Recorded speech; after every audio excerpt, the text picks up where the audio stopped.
Hello, Steve White, Steve Arts 89. Well, looks like the latest Terminator film suffered a dark fate.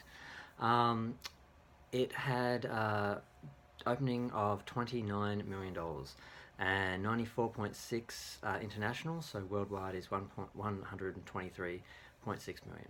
So, considering how much it costs, it's looking like it's being considered a bomb. It's being considered a flop. It's not good. It's it's not much to say now. Nobody is really shocked because the marketing campaign started off attacking the fans, as a lot of films with gender politics have.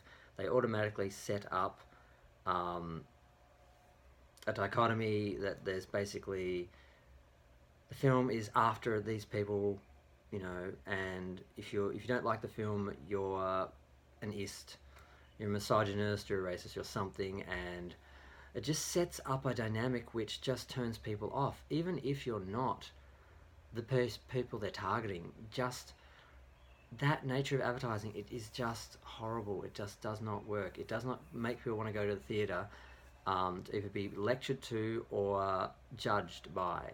If lectured to and told you're supposed to believe something, or judged if you don't agree with them, and slammed if you don't.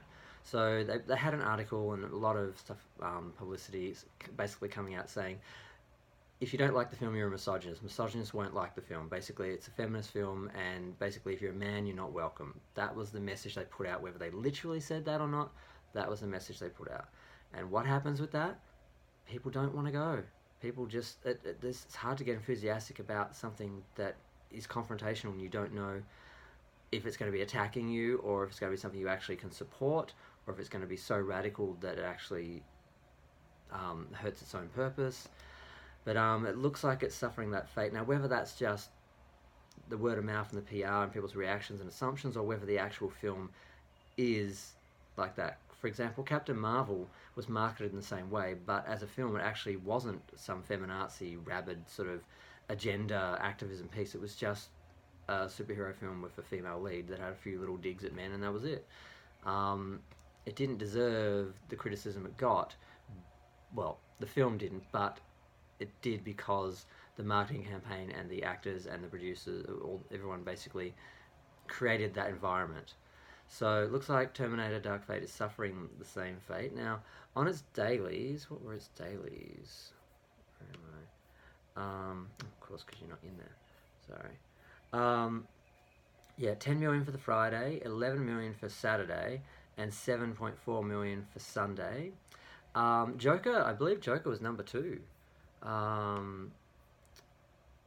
Joker was number two. Was Joker number two? I think Joker was number two on the last day. But where is our weekend? Sorry, just navigating the website while I'm talking. I don't have time to really do all this. The Terminator Dark Fate. It doesn't say. It doesn't say what the next ones were, unless. Okay, yeah, Joker was number two with 13 million, and Maleficent was behind Joker again with 12 million. And there are other films that opened this weekend, but nobody cares about them. The Addams Family's still hanging on with 8 million, which is pretty good. It's holding fairly steady. It didn't open big, but it's been pretty steady. So that's the box office. I don't think the film's going to do well. The other issue I meant to mention that may have caused problems for it was that they just the nature of the Terminator films. The whole idea of the first film was they went back in time and saved the future. Then the second film was, well, we didn't quite do it right. Time travel's a bit tricky. We actually need to fix a whole bunch of little things to really do this right. And they did it. Judgment Day was avoided. We were saved. But there was this sort of leftover sort of feeling of, is it really over? Which sort of thought maybe we can have a sequel.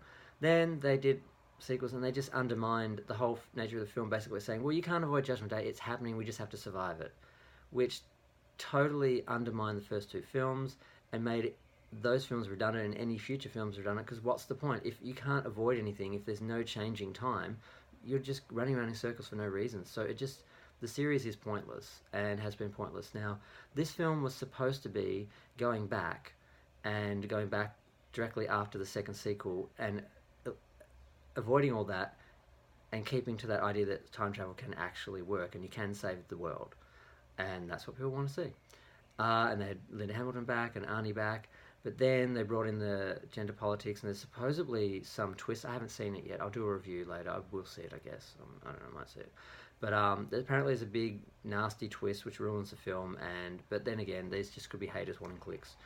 I haven't seen the film yet. I'll do a review when I do, if I do. So that's it. I just wanted to say how the box office went. No one's really surprised. I'm a little disappointed. I was hoping it would do well, but I'm hearing there's reason.